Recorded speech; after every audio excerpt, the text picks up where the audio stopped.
Là một sáng mới. Xin cảm ơn quý vị. Chắc chắn rồi. Và bây giờ sẽ là một sáng tác mới của nhạc sĩ trẻ Lê Thiên Hương, ca khúc Người Hát Tình Ca. Xin mời quý vị cùng nghe.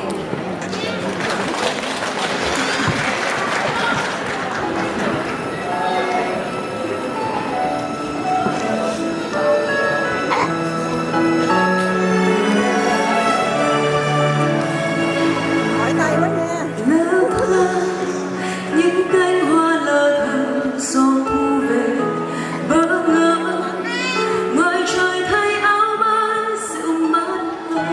Tôi mơ có lẽ tôi đang mơ giấc mơ nào, rồi anh bước qua một hương thơm mát trôi qua sông Thương. Thấy em mơ lắng nghe câu tình ca mà em đón ánh mắt của tôi thật thờ.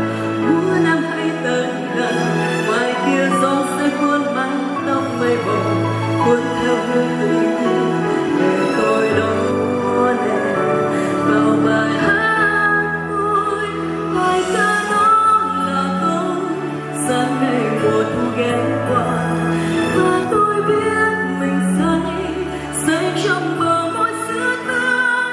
Người đang hát tình ca bỗng nhiên ngừng trong phút giây, vì em đứng ngoài đó